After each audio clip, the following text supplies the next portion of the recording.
mais dupla entrando na outra. Vocês estavam vendo a hipertensão? Bom, agora há pouco eu estava vendo.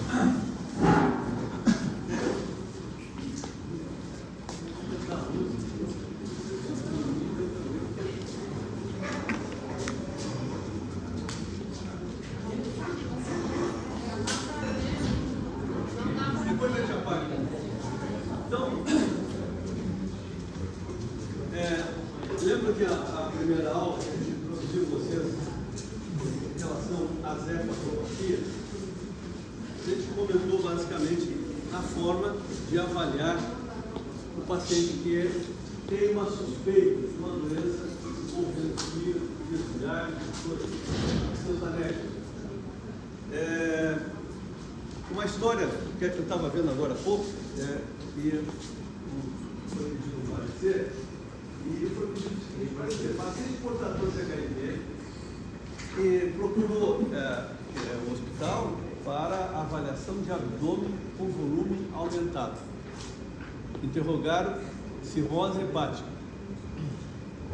A história dele reflete assim, uma evolução de 3 vezes, quase de aumento do volume, 4 diarreia, e ele é portador de HIV desde 2017. Faz tratamento antirretroviral, quer dizer, ele não tem hipertensão, não é diabetes, mas ele tem HIV há bastante tempo. E ele faz os seus tratamentos antirretrovirais de forma irregular e recentemente fez uma parada. E depois retomou o uso dos antirretrovirais. Então, e aí ele evolui. Ele tem um histórico social, ele mora com a família, casado, mas ele bebe e fuma regularmente há muitos anos. Usa drogas e atualmente está desempregado e não está regularmente estável com a sua união familiar, ou seja, ele passa períodos longe de casa, depois volta. Então, essa é a história social dele. E ele está fazendo um uso de medicamentos dessa forma irregular. Ele está sendo um quadro de diarreia, volume aumentado, sem edemas de membros inferiores. E aparentemente lúcido, orientado, ele tem antecedentes, praticamente não tem antecedentes cirúrgicos. Ele não precisa ser internado antes, primeira vez que ele procurou o hospital por causa desse quadro. O HIV ele faz acompanhamento de forma irregular, ele não vai assim ao infectologista para fazer exame, e nem está tomando remédio regularmente e faz algumas paradas. Então, os antecedentes dele são esses, na família não tem grandes antecedentes. Dados demográficos, ele é natural de Manaus, tem um trabalho de comércio, assim, mas é uma atividade que ele exerce também de forma irregular, ele é muito instável em relação ao emprego, ele está desempregado atualmente. Casado, tem filhos, e é natural de procedente de Manaus. Bom, então esse quadro ele foi internado por causa do abdômen e o estado geral dele comprometido, ele vinha perdendo peso e tal, apesar do abdômen com volume aumentado. E ele procurou o médico para ver e foi internado. Os primeiros testes hepáticos fizeram os exames da enfermaria mostraram assim. Ele foi internado com uma hipótese diagnóstica.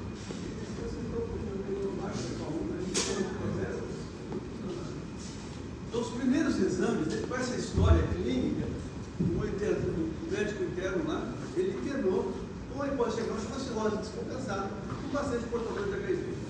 Etiologia, alcoolismo. E aí foi para a internação. Um quadro de descompensação, atribuindo essa descompensação ao quadro acídico. Os primeiros exames mostraram aminotransferase em torno de 70, fosfatase alcalina 600, gama GT 700 e pouco, bilirrubinas 4, total, as custas de bilirrubina direta, tempo de protrombina 1.2, o RMI, creatinina 1, hemograma plaquetas em torno de 98 mil, ele tinha uma pancitopenia, tinha um pouco de anemia, leucócitos baixos e as plaquetas baixas.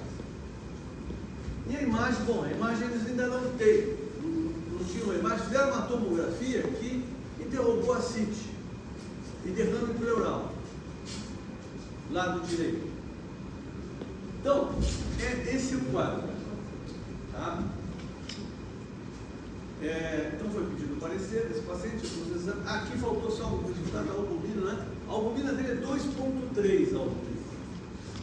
Então, a análise disso, que a gente falou na semana passada, é que vocês têm que imaginar assim, existe agora alguns sinais de insuficiência hepática, nitidamente, um comprometimento colestático, certo? E revelando assim uma instabilidade de função. Aí a questão é primário ou é secundário? Ou seja, o fígado, ele está com alteração dos testes hepáticos? Eles estão alterados. Não concordo, né? Os testes estão alterados. Comprometimento colestático. Lembra aquela regrinha que eu disse? Predomínio de fosfatase pela GT sobre a TGO-TGP classifica o paciente como colestático. Então, a questão toda agora que se presume é a seguinte: ele tem uma doença primária resultando nisso, ou ele tem uma doença secundária, outro órgão, além do fígado, que compromete o fígado. E dá esse quadro aqui. Essa é a questão. Bom, exemplo de doença primária, bom, é uma cirrose hepática, um carcinoma do fígado, e dando esse quadro. Ou exemplo de doença secundária comprometendo o fígado. Bom, ele poderia ter um HIV com uma infiltração de uma bactéria oportunista lá nas vias biliares, citomegalo, outro tipo de agente oportunista que determina um quadro infeccioso e com comprometimento da via biliar, determinando um quadro colestático. Um quadro tipo colangite, determinando aí uma insuficiência hepática secundária a um quadro infeccioso das vias biliares, entendeu? Então, esse é o quadro atual. Como a gente está vendo, tem que correr. Então, essa é a nítida, né? Questão. Eu vinha pensando assim, eu acho que a gente pode trabalhar essa discussão para se envolver na aula seguinte da próxima semana, que vai ser feriado de novo, não? Terça-feira é feriado. Terça-feira é feriado. Então, esse semestre, esse período é cheio de feriados, né? E às vezes terça, ou às vezes sexta, como já aconteceu semana passada. Então, eu queria, porque assim, eu precisava de 3 ou 4 pessoas para colher a história clínica e exame físico desse paciente. Ele pode ser um bom substrato para a gente trabalhar doença hepática crônica primária secundária, isso que a gente está falando. Depois, assim, vejo 4 pessoas disponíveis para ir ao hospital, fazer a história clínica, exame físico. Isso tem que ser entre hoje e amanhã. Fora, é uma atividade fora de aula. Não tem aula. Qualquer hora, você está internado. Não vai ficar internado muito tempo, mas a gente vai estar internado hoje e amanhã vai estar internado. Então, eu precisava de 3, 4 pessoas para ir lá coletar a história clínica, exame físico, o resultado dos principais exames. Eu dei esse parecer para eles hoje, o presidente lá, e ele está guardando os exames. Então, aí a gente trabalha esse, e na terça-feira que vem, a gente pode fazer um grupo online para discutir esse caso, para a gente não perder a discussão, porque ele vai ter inserido na continuidade da aula, que em parte a gente inicia agora e termina depois com doença cipótica, que é a complicação. E esse paciente, eu acho que ele vai exemplificar de forma importante, que vocês, às vezes, o primário e o secundário, aparentemente a gente não se dá conta, mas às vezes é a causa da descompensação final do paciente. E às vezes não importa muito se é primário ou secundário, importa aquilo que determina a falência. E tem um dado aqui, se vocês estivessem acompanhando a aula, mais intensamente, exemplifica que eu falei que tem alguns exames que são importantes, que sinalizam função sintética do fígado. Albumina e TAP. E nesses 2 exames, eles são determinantes de que existe um comprometimento sintético do fígado. O fígado não está produzindo. Bom, se não está produzindo, não está funcionando bem, nitidamente. Uma albumina de 2,3 está associada a uma alta mortalidade, independente da causa. Então, existem múltiplos trabalhos que dizem o seguinte: a partir de 3,5, o fígado entra em recesso, digamos assim. Ele começa a alterar a forma sintética, e a síntese, ela é importante para tudo. produção de anticorpos, produção de sangue, produção de todas as proteínas que vão constituir o arcabouço da vida. Então, uma síntese de albumina, e a albumina é apenas um marcador que sinaliza de que está funcionando mal e de forma crônica e provavelmente com algum grau de irreversibilidade por causa do agente que a gente ainda não sabe qual é.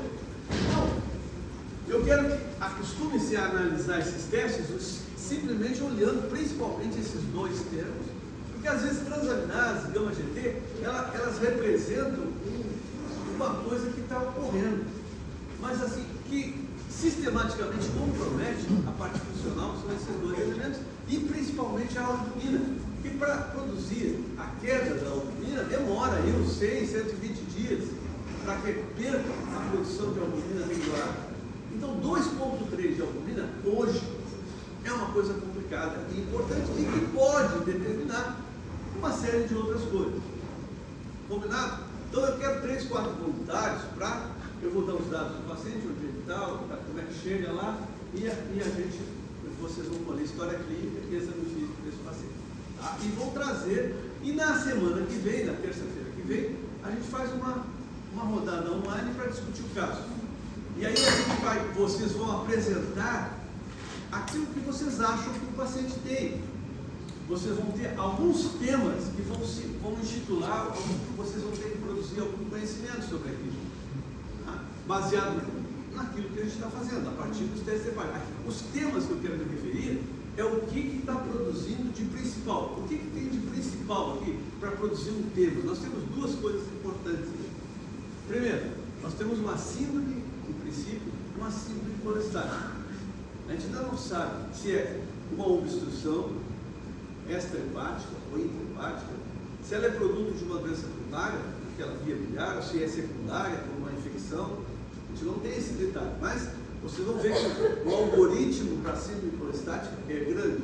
Importante esse paciente, então, vocês vão ver dados da história clínica, exame físico. E aí vocês vão ver que tem algumas características de história clínica e exame físico que são fundamentais para o diagnóstico. Os exames é uma M, eles não ajudam muito nesse primeiro momento. Existe uma série de distorções por causa disso aqui. Às vezes a própria derrame cavitário de ascite, derrame pleural, é uma consequência muito mais do que uma doença primária. Então, é a análise disso, por isso que a história clínica e a evolução no exame físico são fundamentais para complementar, para seguir o exame. Vejam que a imagem daquilo que vocês estão imaginando que está alterado é fundamental. E tem um exame que é indispensável. Hoje em dia ele é tão importante para o gastroenterologista que é quase como o estetoscópio do pneumologista. Ele é fundamental, o ultrassom. Infelizmente o ultrassom nem sempre é bom. Mas vocês têm que aprender o ultrassom, vocês têm que se acostumar a olhar o ultrassom. Então, essa imagem, que até agora não tinha pedido uma tomografia. A tomografia tem uma série de viés. É um exame estático, o paciente está parado e o ultrassom te permite haver mobilidade do paciente, vai para lá, vai para cá, desloca. Se a gente pode acompanhar se aquele líquido está se movendo, se não está septado, é diferente. Então, isso. Bem, mas o assunto que a gente quer comentar é a partir disso, a gente então chega a uma situação que a gente quer definir hoje. Vocês têm que saber o que é, então, uma hepatite. Hepatite é um termo muito amplo e que quer dizer várias coisas, mas quer dizer basicamente uma insuficiência hepática e traduzida por um processo inflamatório. A gente quer definir a epidemiologia, fisiopatologia das hepatites, resumir fatores de risco, história do paciente e a apresentação com achados de exame físicos associados à hepatite. Descrever testes de diagnóstico, considerações de tratamento, complicações comuns, prognóstico e estratégia em 30 minutos. E ações preventivas das hepatites. Então, é para que vocês entendam o seguinte: o paciente, quando ele é encaminhado, ele vem assim, procura o médico porque tu está com hepatite. Esse termo hepatite, ele é muito mal utilizado. E na maioria das vezes o paciente não tem hepatite. Bom, mas às vezes é a forma inicial que ele chega.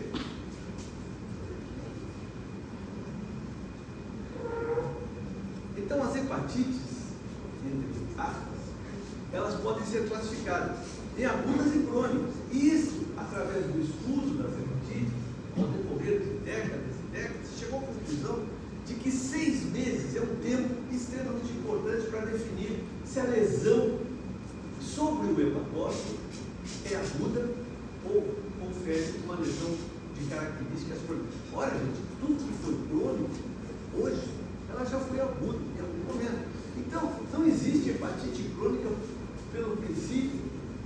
Não, tens uma hepatite aguda que evoluiu. Então, o termo assim, vamos estudar hepatites crônicas, não pode começar por hepatite crônica, tem que começar por hepatite aguda, pela lesão aguda, que determina a evolução para a cronicidade. Uma característica importante é o tempo de lesão, mas tempo de resposta inflamatória. Isso é importante. A resposta inflamatória, ela é dependente do indivíduo, do ambiente, do agente lesivo. Tem várias variáveis que vão definir o quantitativo dessa resposta inflamatória. Então a resposta pode ser besta, pode ser muito pequena, e nem criar uma alteração sistemática importante. E às vezes passa desapercebido, não, muitas vezes. Outras vezes causa lesões graves, hepatites agudas e fulminantes. Outras vezes causa lesões insidiosas e que persistem. Vai lá, faz o exame que é um pouquinho alterado. Vai lá, faz o exame que é um pouquinho alterado. E esse tempo de um pouquinho alterado se prolonga. Ou seja, a resposta inflamatória não foi adequada. Ela foi desequilibrada, no sentido de eliminar o agente lesivo. Toda vez que, aqui nessa foto mostra um exemplo, assim, toda vez que um agente lesivo entre os agentes que causam lesão hepática, existem muitos. O álcool, as drogas, vírus, bactérias, fungos, vários agentes infecciosos e não infecciosos podem produzir lesão e podem produzir como resultado dessa lesão uma hepatite. Bom, se pegarmos o exemplo do agente mais comum envolvido como agente lesivo, é o vírus, e pegando um exemplo do vírus para vocês entenderem como acontece essa resposta, por exemplo, o vírus é apresentado de diversas formas ao organismo, por várias vias de transmissão, e essas vias, elas chegam ao hepatócito, porque tem alguns vírus que têm um tropismo específico, outros não, afetam vários órgãos e também o fígado. E a gente chama isso de agentes virais ou vírus não hepatotrópicos. E isso exige uma capacidade do receptor, no caso, que tem na parede do hepatócito. E esse receptor, ele, no caso do vírus da hepatite B, ele recebe o vírus, incorpora e lá ele quebra a partícula viral, e a partícula viral segue para o DNA do genoma do vírus, do hepatócito, e lá começa a replicação de novas partículas virais. É assim que acontece a replicação no caso do vírus da hepatite B. Outros vírus são citoplasmáticos, não são nucleares. Bem, mas isso não importa. O fato é que o vírus aninhou-se no hepatócito e ele cria uma sinalização. A partir do que o hepatócito fica infectado, ele fica como se estivesse com um sinal de alerta. Os linfócitos circulantes olham aquilo lá e opa, tem um sinal de alerta. Aí eles vão lá e atacam aquele hepatócito. Isso cria uma resposta antígeno-anticorpo, que é a resposta inflamatória. Essa resposta inflamatória pode ser eficiente e destrói o hepatócito. No momento que destrói o hepatócito, quebra com suas membranas, libera o conteúdo dos hepatócitos da circulação e você não tem transaminase, alcanina, gama-GT, hepatos. De acordo com o componente mais insidioso naquele momento, seja lesão de hepatócitos específicas ou lesões mais canaviculares, fosfatárias, então é assim que ocorre no princípio. Então, a forma, isso depende muito então, do indivíduo, criar uma resposta inflamatória exuberante. Um paciente com HIV, por exemplo, que tem, é um paciente muito deprimido, por questão de que o linfócito dele está doente, tá? Com HIV. E ele não produz uma resposta inflamatória adequada. E ele permite que haja permanência do insulto. Então, quer dizer, aquele hepatócito, se foi, nós estamos dando um exemplo, não sei se ele tem vírus, não sei isso aí. Tá? O fato é que essa resposta inflamatória, independente do insulto, poderia ser bebido alcoólico. Isso ele confirmou na história clínica. E esse insulto, ele tinha uma resposta inflamatória. E esse antígeno anticorpo, o hepatócito com a lesão, sinalizam os antígenos que estão circulando, e essa resposta não é boa, então ele persiste doente, digamos assim, sem uma resposta imune eficiente, porque dependendo do caso, do exemplo que eu dei para vocês. E aí persiste a doença, além daquele período de 6 meses, como eu poderia ter dado um exemplo aí de uma evolução crônica. Entenderam a questão? Porque senão vocês vão ficar procurando e vocês vão encontrar hepatite. Não quer dizer que hepatite crônica não existe, mas está ficando muito afetando. Eu falei ontem, hoje de manhã e hoje, sequência. Ontem à noite, hoje de manhã, eu estou muito esperar aí, está acabando. Bem, então, essa resposta sistematicamente mantida, isso provoca distúrbios do hepatócito. O hepatócito não vai funcionar como devia, porque ele está com uma lesão que não foi resolvida. Mesmo que a resolução, às vezes, é absurda, destrói o hepatócito, mas o turnover das células, elas se reproduzem, produzindo células novas. Mas essa originalidade de células novas, sem uma resposta inflamatória eficiente, ela vai produzir células novas doentes, igual ao anterior, e assim vai. É mais ou menos assim os mecanismos que ocorrem.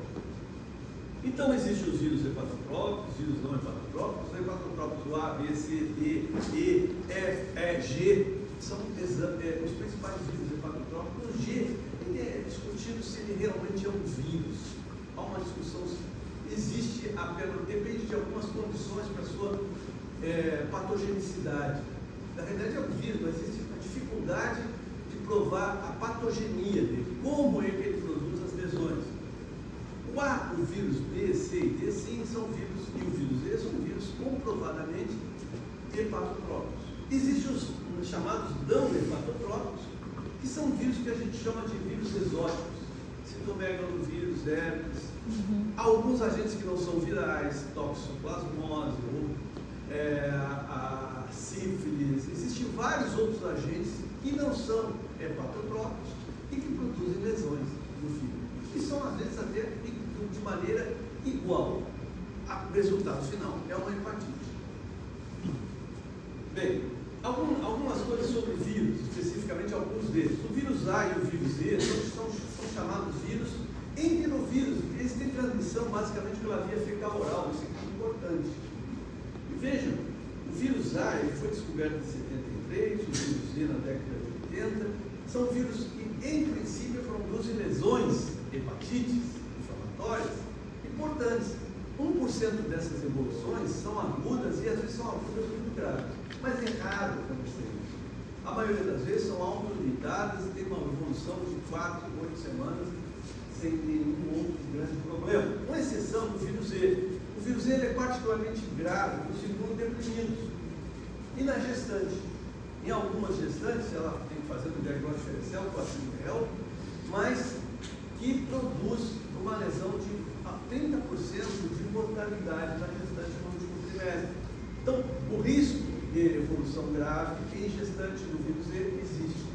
Mas, em geral, é auto-limitado e eles existem, tanto o vírus A quanto o vírus E, em surtos. Outros vírus, que a gente chama de vírus parenterais, o vírus B e delta, ou seja, porque ele se transmite basicamente pelo contato do sangue de pessoas contaminadas com esse vírus, eles são vírus que produzem lesões inflamatórias e que persistem ao longo do tempo. Ou seja, o sistema imune não é eficiente para eliminar o vírus, mesmo com um tratamento que é inespecífico. A gente não tem um tratamento eficiente para vírus B e delta de forma a eliminar o vírus. Ou seja, permitir uma resposta viral sustentável, ou seja, produção de anticorpos e eliminação do vírus. A gente não consegue isso com os medicamentos que a gente tem atualmente.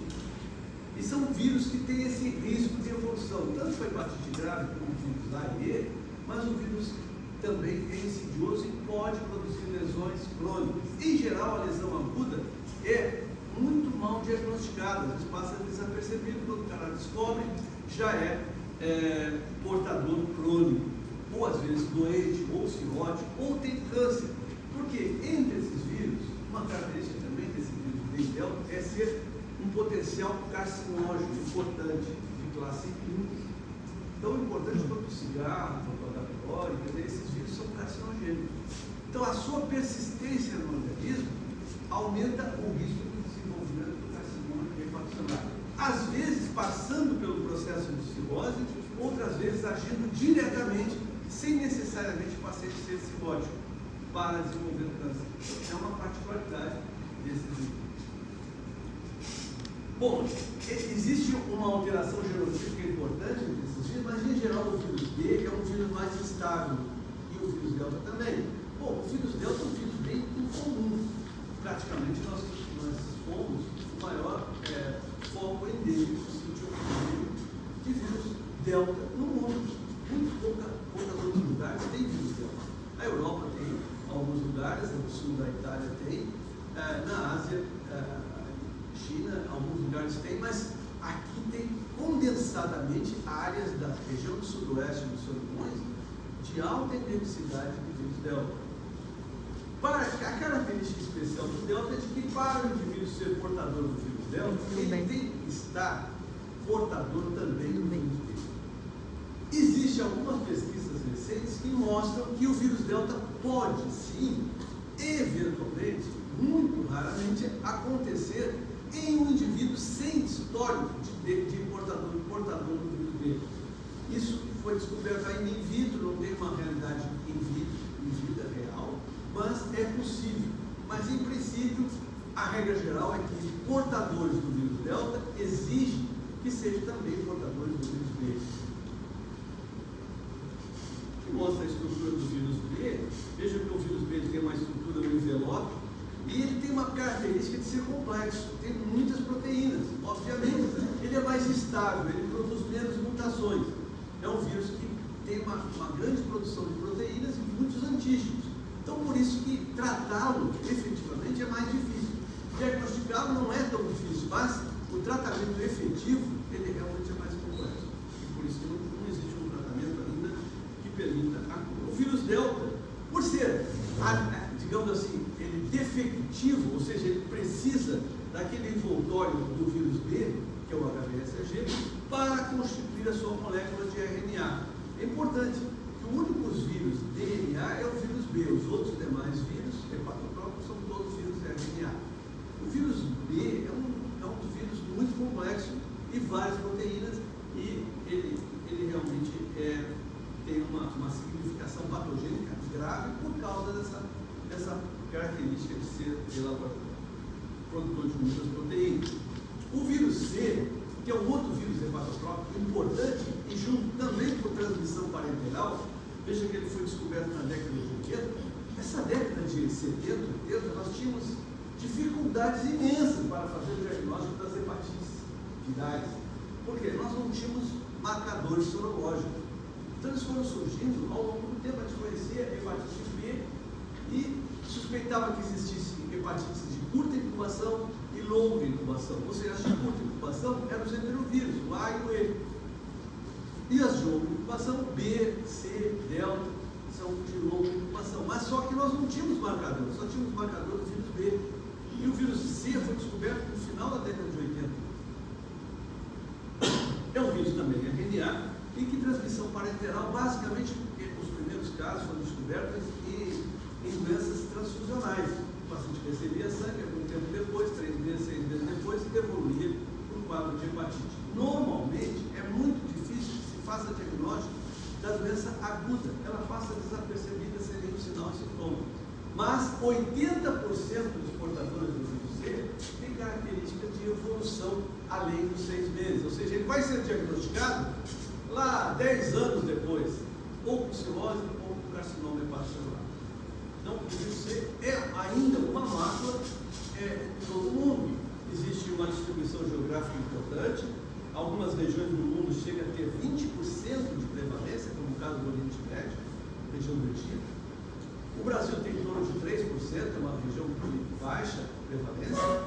mas ainda é uma grande dificuldade de fazer diagnóstico, porque ele exige algumas técnicas de PCR e o tratamento que se dispõe hoje é 100% eficiente. É o único agente viral, hepatotrópico, que tem um tratamento curativo, 100% de resposta positiva. Isso é importante, mas foi descoberto há 3, 4 anos. Na década de 10 anos atrás, o tratamento de hepatite C era um sacrifício, utilizar drogas de efeitos colaterais, resultados muito ruins, em torno de 20% de cura. Hoje não, nós temos resposta viral sustentada, que é a negativação do DNA, do RNA do vírus, após um período de 3 semanas, 3 meses de tratamento. Os não hepatotrópicos, como eu falei, eles têm uma importância no sentido do diagnóstico diferencial e tem algumas situações que são caracteristicamente epidemiologicamente importantes em regiões de subdesenvolvimento, pacientes com HIV. Então, esses pacientes que têm um quadro, digamos assim, diferenciado, eles exigem que se seja pensado também no citomegalovírus, no herpes, na toxoplasmose, na febre amarela. O HIV, por si só, pode também produzir uma lesão hepática por ação direta do vírus, adenovírus, vírus da varicela. Então, são agentes que a gente chama de exóticos. Não são, eles são frequentes, são, mas incomum causa de doença hepática ou hepatite. Bom, como eu já falei, a epidemiologia do vírus A e N, a característica dele é ser, claro, ambientes em que a água não é adequada, o saneamento básico não é adequado, nós temos comprometimento de altas, surtos de epidemia, de pandemia, de vírus A e alguns, principalmente em momentos de guerra, enchentes, situações, esse tipo de situação que está ocorrendo agora no Oriente Médio é um cenário clássico de, inclusive, o vírus E foi descoberto durante uma guerra, a ocupação do Afeganistão lá, pelos russos, lá nessa época foi descoberto esse vírus. Então, ele exige caracteristicamente esse distúrbio em surtos em locais onde há um grave comprometimento do saneamento básico, água, enchentes, esse tipo de coisa, é o teatro propício para o desenvolvimento dos vírus A e E. Vejam que tem surtos e a relação do vírus E de importância, é claro que quando eu tenho um surto muito grande de vírus, desses vírus causando doença aguda, transaminases bem elevados, comprometimento, bom, aí surge um risco maior do desenvolvimento de uma lesão aguda grave, que é caracterizada por basicamente 3 elementos, como a gente já comentou naqueles testes hepáticos: o envolvimento do RNI, que é o TAP-RNI alterado acima de 1,5, o surgimento de alteração de lucidez, o paciente entra em encefalopatia e tem uma icterícia pronunciada. Esses 3 elementos são fundamentais para se pensar numa insuficiência hepática aguda. Mas veja que você não tem muito tempo para pensar. Essa doença ela pode ser de uma forma fulminante, aguda ou até subaguda, evoluindo com 12 semanas de evolução, mas eu tenho pouco tempo em geral para fazer o diagnóstico da doença aguda fulminante. Então eu tenho que pensar nela a partir da observação dos testes hepáticos. Então, às vezes, no emaranhado de exames, não deve se deixar, mesmo que o abdômen esteja distendido, então, é preciso que vocês lembrem de que a insuficiência hepática aguda grave pode estar acontecendo, mesmo que o doente tenha uma cara de doença crônica, doença aí. Então, bem, mas esse paciente estava ictérico, a hemoglobina dele estava alta, ele tinha um RNI 1,2, me parece, e ele tinha algumas alterações. Bom, mas ele estava lúcido, orientado, estava conversando com a gente. Então, esse paciente veio de evolução de 1 mês de evolução, 3 meses, parece, de evolução desse paciente. Então, esse paciente, ele poderia estar sinalizando hepatite aguda grave? Provavelmente não. Mas tem uma outra situação que tem que ser diferenciada. Ele pode estar tendo uma descompensação aguda em um doente crônico. Ou seja, ele é portador de cirrose ou de uma outra doença e está tendo uma descompensação aguda. Isso pode acontecer. Normalmente se pensa nisso quando existe falência de múltiplos órgãos. tem que ter pulmão, cérebro, rim, tem que haver comprometimento de vários órgãos para que a gente sinalize então a participação de uma a gente chama na sigla em inglês de ACLF, aguda ou crônica liver failure, ou seja, uma descompensação aguda em doente crônico. É um diagnóstico diferencial que se faz de uma doença ALF, aguda liver failure, ou hepatite aguda fulminante. Então tem que se pensar nisso no diagnóstico diferencial também.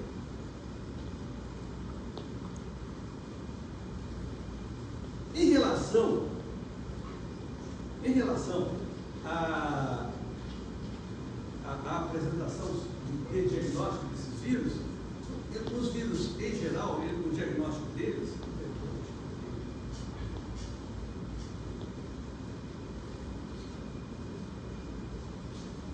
patologia, a gente já falou.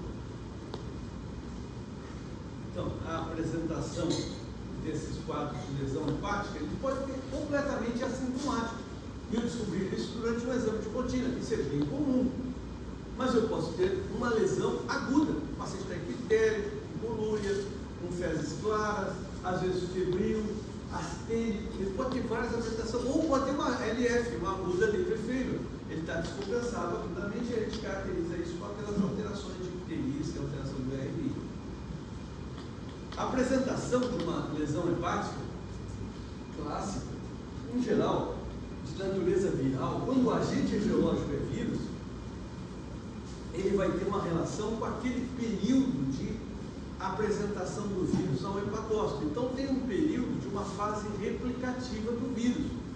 Depois uma fase que o organismo vê a replicação do hepatócito, lá do vírus, e produzindo então uma fase prodrômica. Essa resposta inflamatória, às vezes anticorpo, produz febre, mal-estar geral, um quadro gripal. E aí depois começa a haver a destruição do hepatócito, resposta inflamatória. Necrose dos hepatócitos, lesão hepatocelular, TGO, TGV, fosfatase, GT, aparece alterado. E depois de tudo isso evolui a resposta inflamatória, a nova reprodução de hepatócitos, e o indivíduo passa por uma fase de convalescência. Essa é a evolução de uma lesão hepática aguda muito boa. Eventualmente essa lesão ela persiste e fica fixa em algum local por uma resposta anômala, errada, diferente, desequilibrada, e aí persiste a lesão. A intensidade da icterícia, apesar de icterícia sempre ser um sintoma de gravidade, ela não confere, digamos assim, preocupação inicial, mas ictérico a gente tem que sinalizar. E pode até ser uma, duas, três.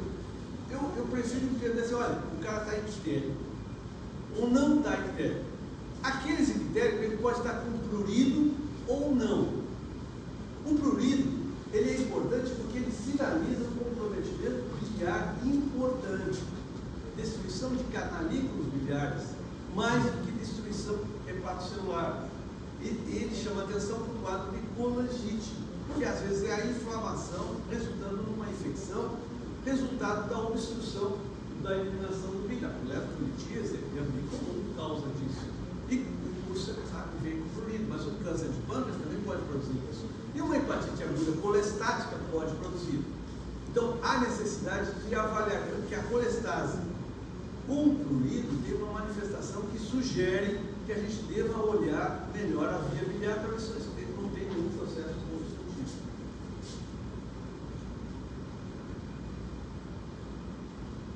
O que a gente vê no exame físico?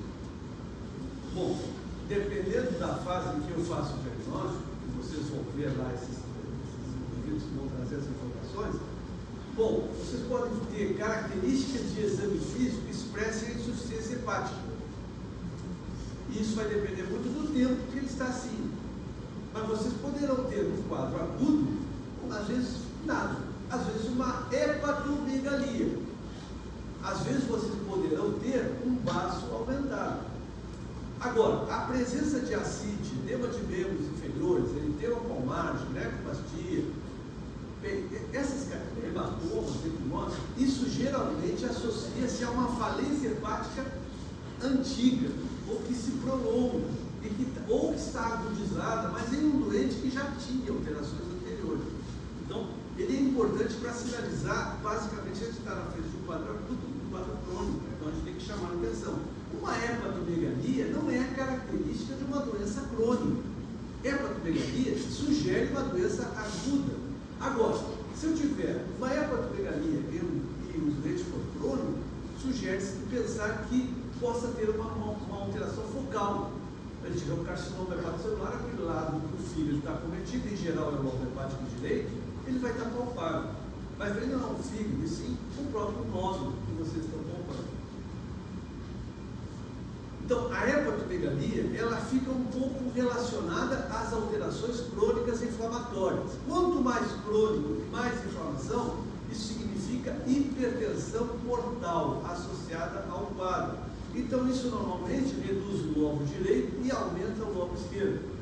Por quê? O lobo direito é nutrido principalmente pela veia porta e o lobo esquerdo pela artéria hepática.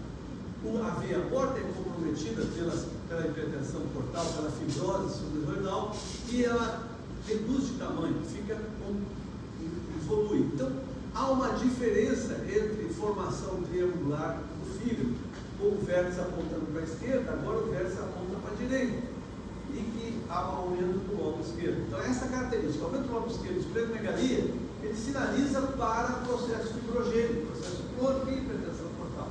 É um exame que é bem simples, mas se ser comprovado com imagem, ele serve para que aquelas alterações todas de uma hepatite, na realidade, são sinalizações de descompensação de um doente crônico. Bom, o que a gente lança de diagnóstico de primeira linha no quadro para saber se é agudo ou crônico são esses. É claro que a presença das IgM, veja, sinalizando para antiproteínas do anti-HBC, o CIR, presente o anti-HDV IgM, o anticorpo total do vírus, vai com a presença da IgM, o anti-HGV, vírus da hepatite G, e a presença dos seus RNAs detectados vão determinar a lesão aguda por esses agentes virais, B, C, D, presença do vírus A, o anti-RAV IgM. Cadê o anti-RAV?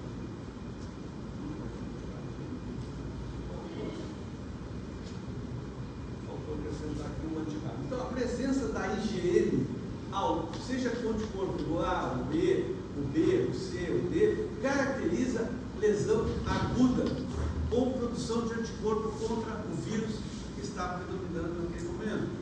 É claro que nós não vamos pedir todos esses exames para imaginar. A gente vai criar características pela história clínica e exame físico que a gente vai. Se o paciente está vivendo um surto, se ele é um paciente urbano, se ele vive numa área endêmica, esses fatos para a gente procurar o agente etiológico mais responsável. Primeiro, a gente vai procurar os vírus que estão relativos ao quadro de evolução, o quadro de evolução de curto período, com uma história clínica bem característica, o jovem, ele habita na região urbana, de um lugar subdesenvolvido e que tem risco de colocar a hepatite A, ela é bem provável de ser um responsável. Agora, se esse paciente vive num nicho de região sudoeste, no caso do Amazonas, e a região é endêmica, ele tem um histórico familiar de casos de vírus da hepatite B, eu acho que pedir a intervenção para vírus B e IgM para saber se ele não tem uma infecção crônica desse vírus ou uma infecção aguda por esse vírus.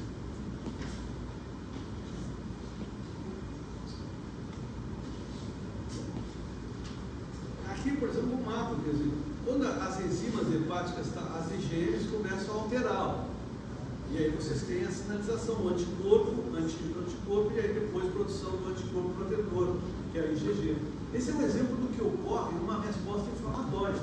Lembra que a resposta inflamatória, seguida daquelas transaminases, acontece a resposta antígeno-anticorpo. Antígeno-anticorpo, antígeno, vírus e anticorpo, que está sendo produzido contra aquele vírus. O anti-RAV IgM é o primeiro que aparece, no caso do vírus A. Se for o vírus B, você vai ter o primeiro que aparecer, o IgE, anti-HBC IgM. E assim o anti-HDV IgM vai estar o vírus delta lá. Quando a gente tem características que a gente não consegue definir, é que a gente vai pensar nos vírus exóticos. Primeiro, tem que afastar os vírus hepatotrópicos. Se a gente estiver pensando num agente etiológico bem frequente, no caso, vírus. Mas a gente tem que pensar que nós não temos marcadores para algo. não temos marcadores para drogas, não temos marcadores específicos para a obstrução de vias biliares, a gente tem imagens. Então a sequência dos outros exames e a solução, então, a gente vai ver. Em relação ao vírus, porque o vírus B, a gente vai colocar isso aqui para vocês olharem, eu tenho várias conformações que podem ser feitas com relação a essas proteínas presentes no soro, em relação à doença aguda, doença crônica, portador ou não. Eu vou colocar isso para vocês olharem. Obrigada. Importante que a biópsia, em geral, para produzir, caso que vocês verem, a biópsia hepática pode produzir resposta em lesão aguda, ela quase nunca é importante para a gente fazer o diagnóstico de uma lesão aguda. Agora, em uma lesão crônica, ela pode ser realizada e ser realmente efetivando ali processo relativo à fibrose, que é o resultado da resposta inflamatória crônica. Na resposta inflamatória aguda, eu não tenho fibrose. E aí eu tenho uma lesão aguda. Então a biópsia só serve para sinalizar a continuidade da resposta inflamatória e as células crônicas presentes. Em geral, nas lesões agudas, a gente não faz por vários mecanismos. Se a lesão aguda for grave, eu vou ter alteração na coagulação do sangue, porque as proteínas que regulam isso estão produzindo menos. Então, o indivíduo tem alteração da coagulação, eu não posso produzir uma agulha e fazer uma biópsia, porque eu vou ter problemas com magia. O tratamento das hepatites agudas, em geral, é apenas sintomático, nada mais. Se eu sinalizo para uma lesão aguda grave, por aqueles testes que estão sinalizando, eu vou ter que fazer tratamento de suporte e contatar com o serviço de transplante, porque em geral a lesão aguda grave, ela evolui para transplante hepático mesmo, ou se não for feito isso, ocorre uma insuficiência hepática fulminante e não tem um tratamento específico clínico para isso. O diagnóstico diferencial cai em duas, vocês, com esse paciente que eu dei para vocês vão ter basicamente esse quadro aqui. Se eu suspeitar de uma lesão viral, então eu posso pensar então, que tem condições infecciosas para discutir, ou condições não infecciosas. E vejam lá, o primeiro da lista, lá em cima, para o quadro colestático, doença do cálculo, pancreatite, doenças malignas, obstrução do intestino delgado, úlcera, ciência cardíaca, hemocromatose, doença por droga de lá, hepatite autoimune, doenças genéticas, hemocromatose, deficiência de alfa-1 angiotensina. Então, são todas relacionadas. O próprio HIV, aqui não está colocado, mas ele pode ser uma causa justificável para a lesão hepática de causa infecciosa. E vejam, protozoários como malária, às vezes fazem um diagnóstico muito parecido com a lesão aguda. Mas assim, um informe epidemiológico vai sinalizar para fazer um exame de boa dispensa e aí eu faço o diagnóstico de malária. Então, e o processo evolutivo é importante, a febre da malária, a intermitência, a recorrência dos sintomas, isso tudo caracteriza a doença. Mas que a apresentação clínica às vezes é a mesma, icterícia, mal-estar, febre. Lembra que febre e icterícia, pelo que a gente viu ali, ela quase nunca está presente junto, quando é uma hepatite aguda de boa evolução. Quando não está tendo uma boa evolução, ou não é um vírus ou agente etiológico, essa presença não existe, a associação. Porque já saiu da fase replicativa, então eu não tenho mais por que ter febre. Então eu vou ter apenas as consequências do processo obstrutivo. O prognóstico das hepatites agudas na doença viral é ótimo, mas tem algumas exceções. No caso daqueles vírus que B, C e delta, que têm implicações com doença crônica e que não tem um tratamento curativo e que a eliminação do organismo é feita de uma forma, digamos assim, dependente do indivíduo daquela resposta inflamatória, que é variável de acordo com a idade, condições de vida do indivíduo, outras doenças que vão ter um processo evolutivo. Se uma criança é infectada por um vírus hepatotrópico, ela tem um percentual muito grande de evoluir para a cronicidade. No caso dos B, C e delta, que são vírus que caracterizam por ter evolução crônica. Mas se forem infectados na idade adulta, o percentual de evolução para a cronicidade do vírus B e delta é menos que 5%. O vírus C, esse é um pouco diferente, porque ele tem 80% de evolução para a cronicidade, mesmo porque ele não produz uma resposta inflamatória eficiente, é uma resposta do próprio agente etiológico. E bom, essa visão geral que eu falei sobre lesões hepáticas são essas que a gente falou para vocês. Existe prevenção para isso? Existe. Prevenção das hepatites, das lesões hepáticas que produzem uma hepatite. Existe prevenção para isso? Em relação a vírus, sim. Existem vacinas para vários tipos de vírus. Os principais agentes etiológicos da lesão hepática aguda, o vírus A tem uma vacina. O vírus B tem uma vacina bastante eficiente. Nós não temos vacina para vírus C. O vírus Delta não tem uma vacina, mas a tradução da vacina do B protege contra o Delta. E o vírus E, existe vacina para serem aplicadas em surtos. Quando tem um surto de vírus E, pode ser aplicada uma vacina para hepatite E nas pessoas que não foram infectadas.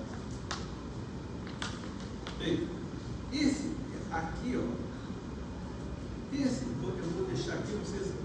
Tem uma discussão de casos clínicos aqui da USP. É uma professora da USP, professora Ana. Ela tem uma discussão de casos, eu acho que vai ser bom para você. Ela fala sobre a discussão de casos de hepatite. Deixa eu ver mais. Bem, perguntas.